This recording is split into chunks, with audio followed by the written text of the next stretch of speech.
पुण्यामध्ये सिम्बॉयसिस कॉलेजच्या वतीनं पुण्यात अभिवादन करण्यात येणाऱ्या नागरिकांसाठी आज डॉक्टर बाबासाहेब आंबेडकर यांनी संविधान सभेत केलेलं भाषण होलोग्राफिक तंत्रज्ञानाच्या सहाय्यानं जसेच्या तसं सादर करण्यात येत आहे। याचाच आढावा घेतलाय आमचे प्रतिनिधी बालाजी पोद्दार यांनी। पाहूयात।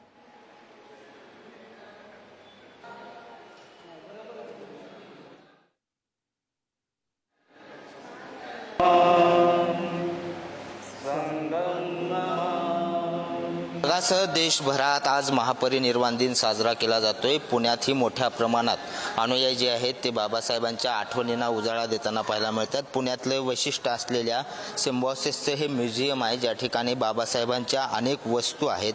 त्याचबरोबर भारतरत्न पदक जे आहे ते सुद्धा 6 डिसेंबर आणि 14 डिसेंबर 2 दिवस पुणेकरांना पाहण्यासाठी या ठिकाणी ठेवण्यात येते।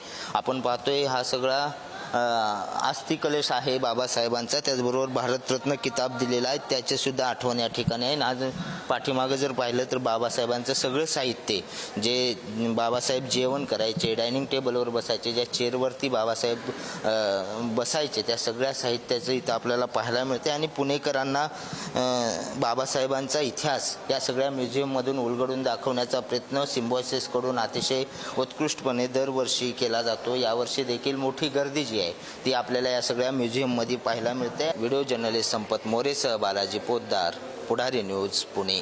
जे बाबासाहेबांचे विचार आहेत, आचार आहेत व सर्व त्यांच्या गोष्टी आहेत, ते आम्हाला आमच्या आयुष्यामध्ये आणण्यासाठी, हे करण्यासाठी आम्हाला हे सगळं प्रेरणा स्रोत आहे आमच्यासाठी। पहिलं म्हणजे बाबासाहेबांचं जीवन, त्यांचा प्रवास, त्यांचा संघर्ष हा एक सर्वांसाठी, आमच्यासारख्या विद्यार्थ्यांसाठी हा एक मोठं एक्झाम्पल आहे। आणि बाबासाहेबांचा प्रवास हा सर्वांसाठी एक विषमदायी आणि एक एक्झाम्पल पुरतून आला। जय भीम। मी त्रिशिका वाघ।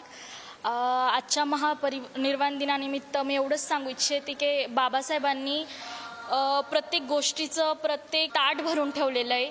ते फक्त आम्हाला चाखायचं आहे, त्या ताटाचा फक्त आस्वाद घ्यायचा आहे।